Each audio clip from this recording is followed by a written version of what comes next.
Yellow Compass podcast, and you know we've been talking about doing these, getting to know some of the yellow commentators, so I got two more for you. Freddie is with us as well as Zerpherr, joining us to have a chat about everyone's favorite thing, the major pick'ems. And the thing is, the reason we wanted to do, well, I wanted to do this episode is everyone likes to make videos and content about their pick'ems, what they're doing leading up to the major, during the major. No one does that video recapping those pick'ems. So that is what we are going to do today. We'll start it with Zerpherr. Let's figure out, before we look at your pick'ems, my friend, where did we finish? What coin do you have? This is why when I kind of figured out we were going to be doing a recap of this, I was a little bit hesitant.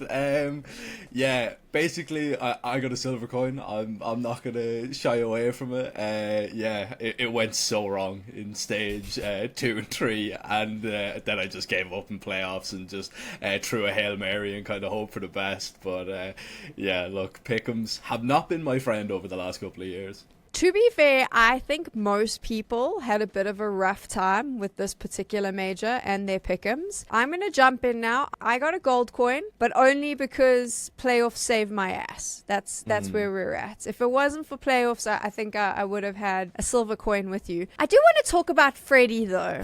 So this is very interesting because when we decided to do this episode, he conveniently announced that he doesn't do pick'ems. That sounds like a scapegoat to me. That sounds like you trying to just opt out of the drama. Yeah, I mean, okay, yeah. Firstly, yes, I'm a fraud. I decided that instead of like trying to actually prove that I'm good and I know Counter-Strike, I can just sit on the sidelines and laugh at everyone else without having any repercussions upon myself. And I thought that was a much better place to sit than actually have to do anything. I admire the way you've done this. I think it's very clever. What I also love, Freddie, is it was very important, though, for you to send me a screen grab of the last time you did pick'ems. Very important to let us know that you once got gold during Krakow. Is that right? Yeah, well, for anyone that doesn't know, gold used to be the diamond. I think there's been a few phrases going around recently of if someone gets a diamond coin, they should be put into an institution and they are clinically insane. And I feel like as much as I am proud of that, of saying Gambit were going to win the major in 2017, I feel like I probably, you know, it's like half proud, half was I just clinically insane back then? Still up for debate. So let me get this straight. In 2017, you do pick'ems, you get that coin, and then you just decide to never do pick'ems again. And then every year you just roll out the screen grab to let everyone know this one time you got it all right. I could just say yes, or I could say that I'm pretty sure I got a bronze or a silver like 2 majors in a row afterwards, and then just packed it in. But in essence, you're bang on, yeah. Fair enough. Too scared to do them. Oh, way too scared. Yeah. I get that. I tell you what, let's go into these pick'ems now. We're going to pull up Zerph's first from stage 1. Taking a look at this, I mean, it wasn't too bad for you in stage 1, Zerpherr. Like you got the heroic 3-0, and you got some nice choices there in the rest of them. There wasn't really any. Did you find that you had any big surprises through stage 1? Like Bait, I was expecting them to go 3-0, to be honest. I actually thought that they do really well. I thought that they would actually be a team that would be up there. I mean, I was actually really surprised that BetBoom actually got through, and you know, I don't even know why. You'll see later in stage 2 why I thought that they were going to go through again, because I just didn't think that they played well whatsoever. Fair enough. Okay, so now I've been in the process while you were talking there of trying to just pull up my pick'ems as well so that we can compare. But before we do that, I'm curious, Freddie, what did you think of these stage 1 pick'ems? I think this would probably be the only stage I got correct realistically. Yeah, I think by and large, this stage, the only teams that I probably wouldn't have put through would be Lin Vision. I wouldn't have put Legacy through. I am surprised by Legacy because they have been just like a mid team for like 2 years. They've been playing at the same level of Counter-Strike. They came 3rd in NA ECL. They lost to Nouns, who like crumbled the day after the tournament. I came into this major and I was like, oh, it's nice that Legacy are in the major. Like, well done, guys. You know, probably shouldn't be here, but you're here. You're here anyways. Like every stage for me, it was just like, how do they keep on playing? Like, because the thing is, they were winning, but they were also playing well. which is the annoying thing as well. Like, I can't sit here and be like, oh, it was a fluke. Like, they actually played good Counter-Strike. I probably would have put Bet Boom through, contrary to Jack. But there's also an interesting point Jack said about like the EU teams of like, we get to see them a lot. Yeah, I have a lot of bias for Bait in that virtue because we see them doing well a lot. They play nice Counter-Strike. They've got cool storylines. But to be honest, that then goes the other way of like, we see Metasport a lot and we know they're just a hot pile of trash and we don't know how they qualify for the major. So that's where I would have put them. But this is probably the one stage that I would have got correct. And maybe just like a surprise at some of like the Chinese and Brazilian teams that did well. Zerpherr, you're smiling there at some of Freddie's comments. Do you also think he's talking rubbish? Like when he, so here's my thing. Like the Metasport one, I had them going through. Like I actually thought that they stood a chance. I did not expect them to be as rubbish as what they were. Look, I'm used to being around Freddie a lot, so most of the time he is just talking trash. Yeah, like I think, look, Metasport, they should have done better. They're not a 0-3 team. Although I agree with that. No, I agree with that. I agree with that they shouldn't be 0-3, but I don't think they would have gone through. I had Wildcard as my 3-0. I had Bait going through, but I didn't have them as a 3-0. So that was another thing I obviously lost there. But to be fair, the only team that I had, so I had Heroic. Bait's obviously doing the 3-0 means I lost a team, but the only team that advanced in my pick'ems was BB team. I did get Fluxo though, going 0-3. So I feel like I called that one. I didn't think Fluxo would go 0-3 either. I thought Arab was going to be able to do it. Weren't they ranked the lowest no, team I in got the whole them. tournament? I got Fluxo as 0-3. I really did not think that they were going to do anything. So that was like a little bit of a saving grace, I suppose. Didn't HLTV do the whole... They did like the power ranking stuff right beforehand. Weren't Fluxo literally ranked 32nd? No I'm way. pretty sure they were ranked bog last. To be honest, with like the first stage, I probably would have just looked at that and been like, yeah, Fluxo. But 0-3 is a hard one. With the 3-0, and it's something that I think we'll come on to in a bit, how I like would think of doing pick'ems is you don't actually put the team you think is going to go 3-0 in 3-0. Like you put the Heroics and Baits in to qualify, and you put like a wild card to go 3-0 who like, oh, if they do go through, they'll get 3-0. But you want to put like the safe picks in the actually progress, or is that just a really boring way of doing it? So that's the way you used to do it. Right, but now you actually have to get the teams that are 3-0 in. So, like, if you say, let's say Heroic to go through in your 3-1 or 3-2, and you put them in the 3-0, you don't get a point for that. Because they have to go 3-0. Because that used to be a way that people used to cheese it all the time. They used to be like, oh, well, I'll put my safe picks in the, just to go That's through. That's what I do, yeah. Yeah, but yeah, so you can't play that. Yeah. I did so Baits. I really am a fraud then. Yeah. I really am. I had Baits. I had Bait going through, but because they went 3-0, I lose that point. So then I don't get the pick. So got it. It's much tougher now. Okay, let's move on though to stage number 2, and let's talk about the team that we have to talk about. Legacy. What the hell? Did anyone see this team doing what they did? I mean, look, like everybody can have their problems with the best of ones, and everybody can say, oh, we don't like them, it's not fair on, the quote-unquote favorite teams because, you get a slow start and then all of a sudden you're out.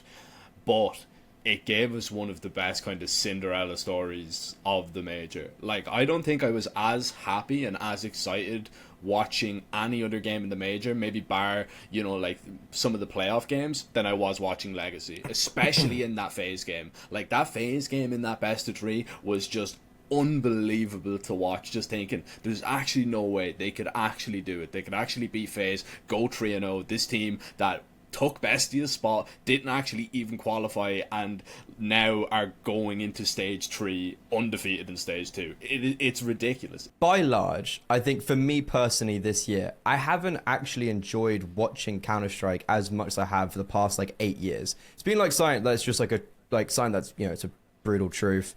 There's been times where I was like, oh, I don't really want to watch Counter-Strike today, which I haven't actually had for 8 years. This major really brought back a lot of love for the game for me, to be honest. The storylines, the teams like Legacy, even just FaZe with Simple, or loads of underdogs, even like Lin Vision.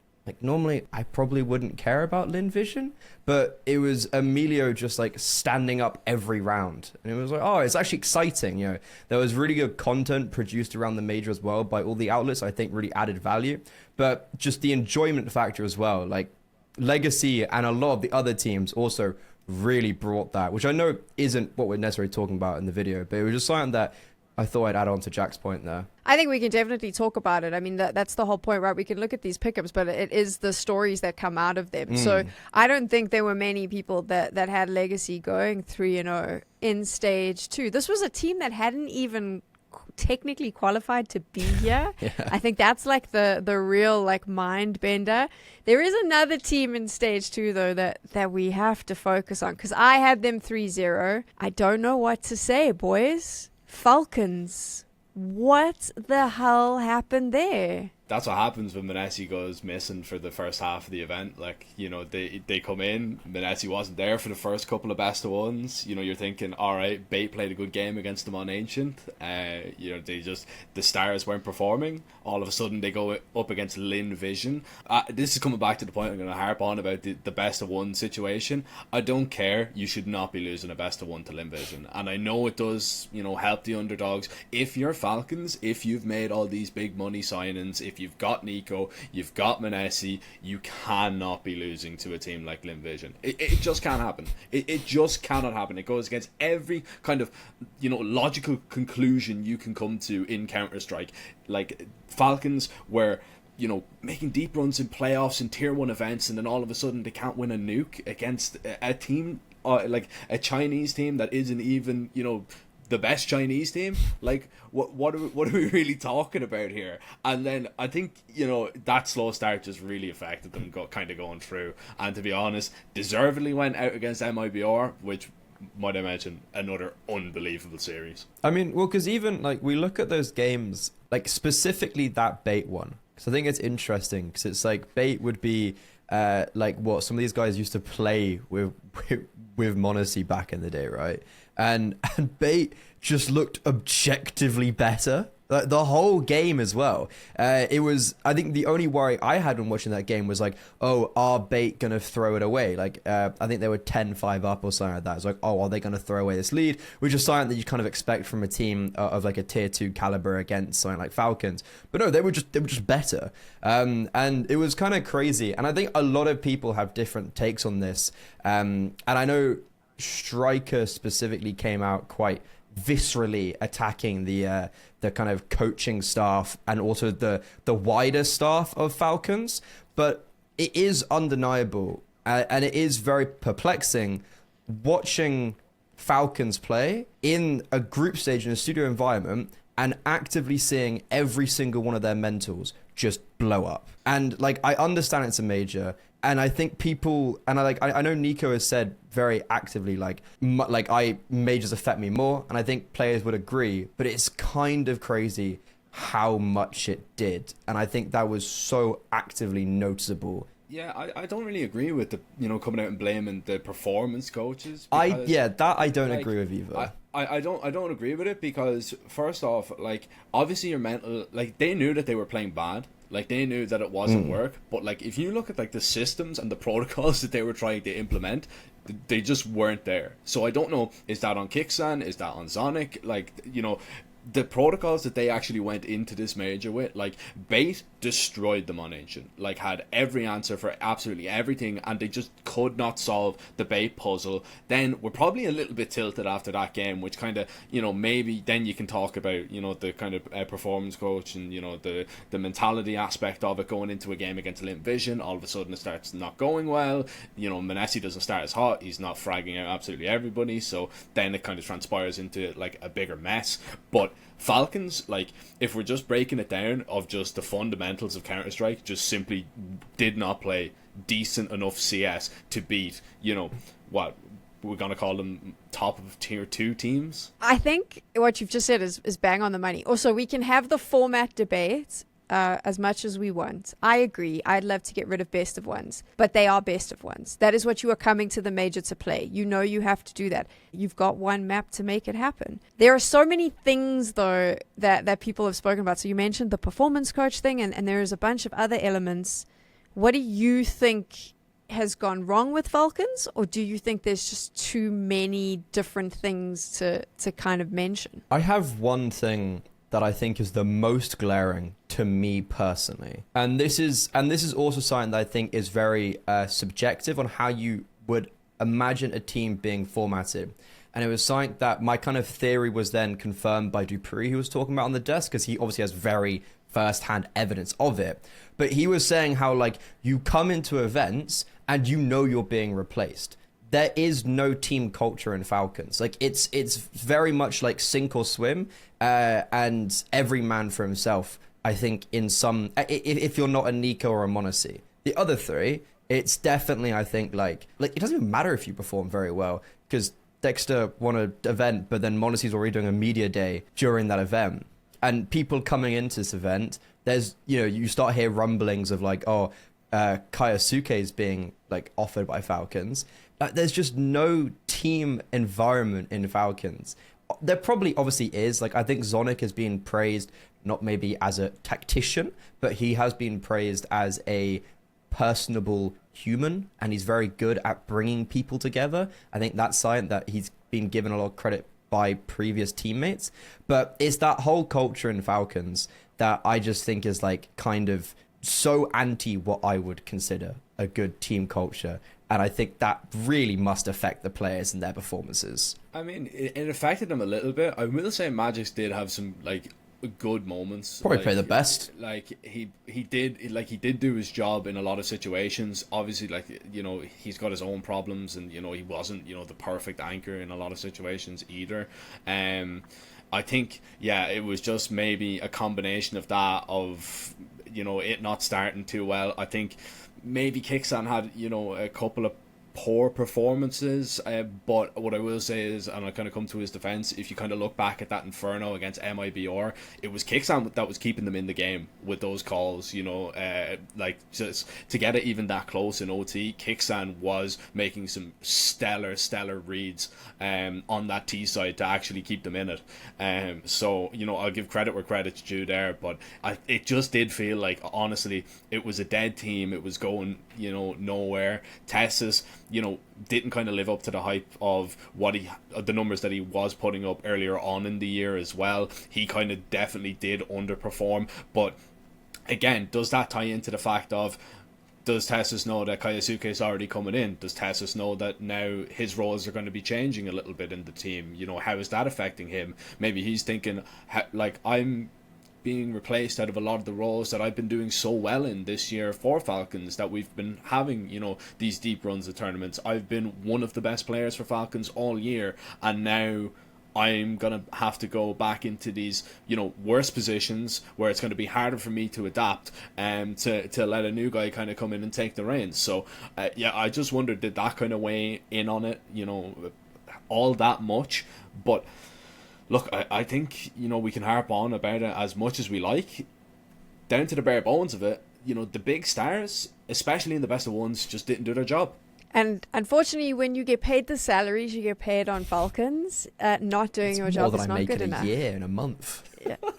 I mean, it's more than I make in probably like 5 years, if I'm honest. No, I'm kidding. But it's close to that. Let's move on, though, because we've obviously got a whole other stage of the major to chat about. Stage 3, if we pull up, Zerpherr, your pick'em's not so great here. So which was the shocker for you out of these ones? Probably the moment that I decided to put in all the pick'ems was the probably biggest shocker I had.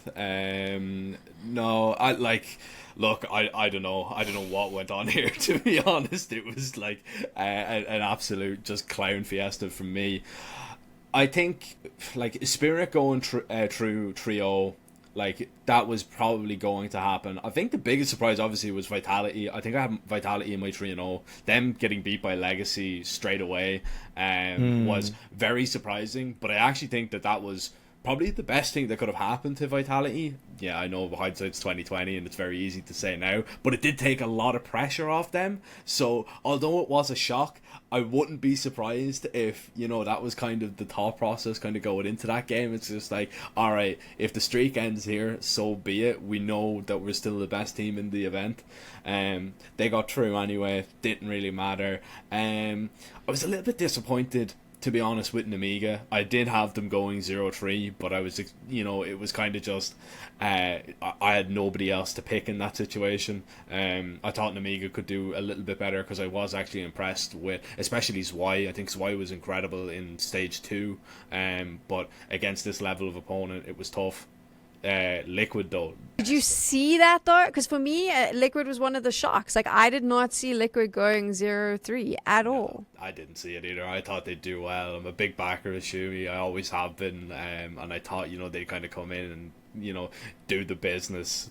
But I don't know what's going on there. Naf looked like he didn't want to be there. Ultimate had a life game against Mouse, and that wasn't even enough. But Ultimate has been poor all year, so I don't know. I don't know what's going on with that team now. I know they've signed Camille now on a permanent basis. What's going to happen with that team? Who knows, but something has got to give there. I think 3D Max was probably one that underperformed for me. I was expecting them to go through, definitely. I wasn't too high on the supply of G2 or VP either. And that they were ultimately underwhelming.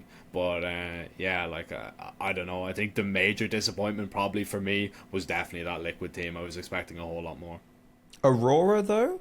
Would we not put Aurora in a similar category? Like, I didn't. I literally had Aurora going out. I thought that they're coming into this, they looked weak. I wasn't expecting anything from them. I think that they've had a steady drop in form over the season, and it's looked worse and worse and worse, if I'm honest. I definitely would have not done what you did. I definitely would have had them through. I think the Shockers is right. It's just like G2, yeah, fair enough. I don't think they would have gone through. But then, obviously Liquid going 0-3, ridiculous. And then not having Vitality, because everyone put Vitality 3-0, right? Yeah. So then them Spirit not being Vitality, 3-0. yeah. Yeah. The Furia 3-0 is like, who's putting Furia even through to the playoffs, and they go 3-0. It's like, it's just crazy. I had Furia going through because I believe in Fallen, and you know what? I've done a lot of podcasts, and I've had to defend this take a minute. Shut up, it's Fallen. Like, I will always back my man there. I didn't have them 3-0 though. I'm not gonna 3-0. You're so not delusional. That was, I'm drinking a lot of the crazy Kool-Aid, but I haven't gone that far yet. That to me was a shocker. And also, if you look at the opposition that they beat to do it, granted again, best of ones, but Mongols, Aurora, VP, it wasn't you've lost me smooth. There. Fair enough, but the first two, those were surprising. TLDR podcast, basically as the news broke about Molodoi and Yakinda. And I was like, dude, whoever this general manager is smoking some good puff. I want some of that. How do you even, it's like a fever dream of a roster. How do you even come up with this roster? And I was like, Molodoi, obviously, me and Jack saw him in the tier 2. He barely had any games on record as well, by the way. He didn't exactly have much to go off on. And okay, yeah, sure, was insane on those at that level, but it's okay, hardly this guy just goes from CCT close qualifier to the major playoffs. Apparently he does. I mean, look, we knew that he was good, and I think we've had a discussion before about this. Freddie saying that when he left Amcal, we knew that Amcal were just going to completely fall off the face of the earth, and they were not going to be able to put up those numbers again because he was Amcal. He was Amcal. But I think, he wasn't even the most shocking for me. It was kind of Yekindar kind of getting back into his groove of things. And, Fallen looked like he knew how to use Yekindar, because for so long, Yekindar has just been so bad. On Liquid, he's just been that kind of forgotten man for forever. And then all of a sudden, it's you're getting the glimpses of old Yekindar, VP Yekindar back now, and they know how to use him. They have him in really good situations, and a little bit of a disaster in playoffs. We'll come to that later, I suppose. Which but I think let's get right there, because here's the shocker for me. You had this team as the overall major winner. Now listen, I am a Fallen fangirl, and I believe so much. I am not delusional. I am not insane. Zerpherr, what the hell? You thought Furia was going to beat Vitality in a grand final? What the hell were you smoking? Listen, all right. I knew that I wasn't getting the diamond coin. But So- you had a So shocker. you thought you as would well. just blow You the had a whole thing shocker. up? You got Absolutely. all of it wrong, but vitality. I said, you know what? I seen enough. I seen Furia trio. I seen them playing well. Fallen can get another major. That's what I'm thinking. I'm thinking, all right, Furia are back. We can do something. It was full troll pick. It was just full troll for that. But honestly, like, if they beat Pain, I really would have liked to see that matchup against the Mongols. I thought, you know, if Furia actually kind of got. Well, you got put through FaZe to Pain- go through anyway, so You it don't wouldn't even have been think they against would the face the Mongols. Mongols. Yeah, what are you on about? True. All right, well, Furia FaZe then. Regardless, whatever matchup that would have been, I would have really loved to see it. I think Furia, you know, they kind of shot themselves in the foot a little bit. I thought that they were going to do it as well. Just Yakinder got the 18 kills and said, yeah, that's enough. I'm clocking out for the day. But yeah, that was probably the most surprising for me. You can't hate me for believing. All right, I just believe in Fallen. You're a loyal man. You got to give that credit. I had the annoying thing of, I think the first map ended at like midnight or something like that. So or 1 a.m. So I watched map 1 and was like, you know, pack it in. Kind of unfortunate, right, for Pain. 13-6 or whatever map 1 was. Went to bed, woke up and was just like, oh, for fuck's sake. Like, such a good game apparently that I've just completely missed. So that was nice, yeah. Was Pain a surprise for either of you? I mean, because I was pretty surprised to see Yeah. Pain in the playoffs, to be fair. Yeah, I remember when Snow first came on the Pain roster, and it was like out of position. I think like the comments going around, or like the rumors, was that like Pain solely bought Snow that other people couldn't have Snow, and stuff like that. And he just looked so bad last year on Pain. And then this year, I think, like, obviously it's been regurgitated time and time again of just, like, the difficulties Pain had, and, like, how can we really expect a team of this level that hasn't really had much showing to do well? And then, yeah, it's like, okay, they make a roster change before the year starts, and NQZ rightfully so declares himself as the best AWPer in South America. And it's like, yeah, fair enough. So much fun to watch. Like, when they qualified, that energy... Dude, inject it into my veins. I loved it. Yeah, I love Pain. I really do. I'm always a big fan of Pain. I usually, like, every time they were at a major before this, I'm literally always rooting for them. I think Big Azera is a really solid IGL. I love the addition of Snow. I thought he adapted actually to his roles very well when he kind of was brought in. As Freddie was saying, it was a massive kind of switch up for him. But I thought it took a while. It did take a while. It did take a while. Didn't look great, but then he adapted to them. Then he kind of fell off a little bit. Like, he, especially kind of, you know, coming into this major, his form wasn't great, and everybody was saying, oh, Pain aren't even going to make it past, you know, whatever stage they started, and I can't remember, was it stage 1 or stage 2? I've no idea, but everybody was saying, nah, Pain probably don't really have too much of a chance at this, and then all of a sudden, they get into playoffs, they do extremely well. The passion on that side as well. Like, I mean, you know, so much for about Dumau screaming. Like, every time they won a round, I thought Snow's voice was going to give out, and I was like, how is he going to communicate to the rest of his team with no voice for the rest of the major? But yeah, I'm like, I don't know what it is. I just love Brazilian Counter-Strike. I absolutely really do enjoy it, and I think Pain plays some really solid stuff, so I was really happy to see them there. I'm trying to figure out how we break down these final pick'ems, but Zerpherr, you really shat the bed with these. Other than the Vitality one, and you still didn't get them as the winner. Mind blowing. I mean, so let's talk about our finalists. Obviously, we had Vitality. We're all in agreement. Everyone pretty much had them winning except Zerpherr, apparently. I did not see the Mongols. Yeah, I didn't see the Mongols beating FaZe. I really didn't see that happening. I think a lot of people thought this was going to be Carrigan's era. I think a lot of us had a FaZe Vitality final on the cards. Were you surprised? Because for me, in hindsight, I was getting a little bit too hyped on the star power of Simple and Carrigan. The Mongols have been consistently okay up until this point, and they did have a relatively easy bracket.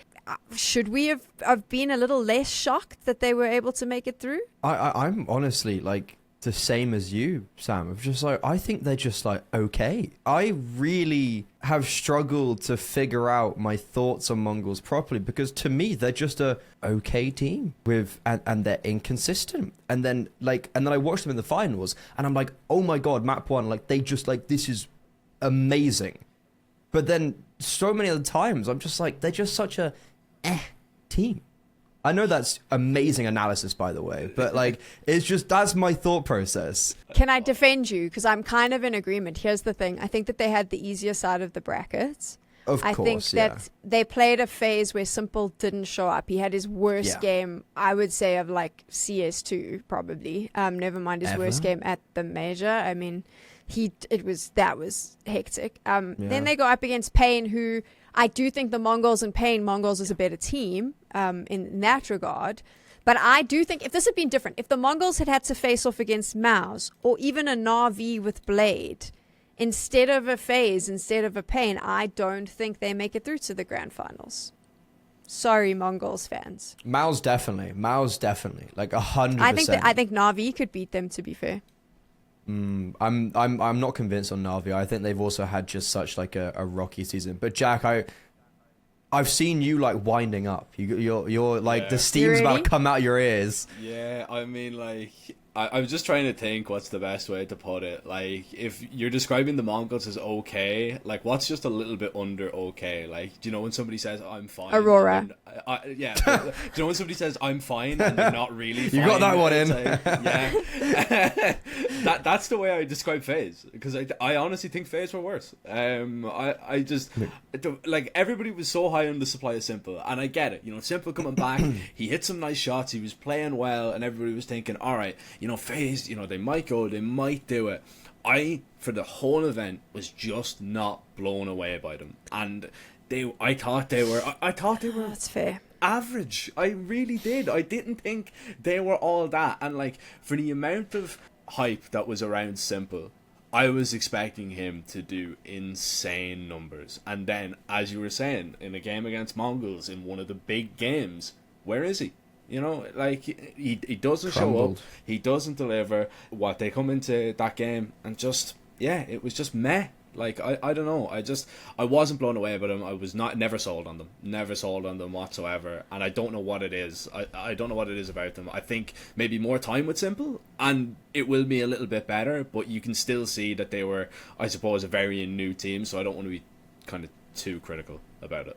With Simple, it's just, I've always had the thought of like, why can't we just see him actually play, like, consistently? Not, oh, you get a warm-up tournament in Dallas and have to go play at the major, which is just exactly then what happened with Falcons. You play it like Katowice, and then they went to the Shanghai RMR. But wouldn't it just be great to see if Simple actually consistently played? Because right now, every time we have a conversation about Simple, all I have in the back of my head is, yeah, but what happens if you had 6 months on a roster? Well, I mean, Na'Vi is clearly going to go through some changes during the player break. Ain't no doubt in my mind. I've watched enough Alexi B. Loser interviews to believe that's happening. Hasn't he actually said that there are changes? Didn't he just say at the quarterfinals, like, yeah, there's changes? I think he said something along the lines of, we'd be naive to think changes aren't coming. I'm curious, though, because both of you obviously doing the Yellow Compass different events and the challenges, you've had a lot of time to see Na'Vi Junior. Do you think a bigger organization swoops in and picks up the entire roster, or does Na'Vi upgrade a bunch of players and remove a few others? No, please, just some big org, I beg.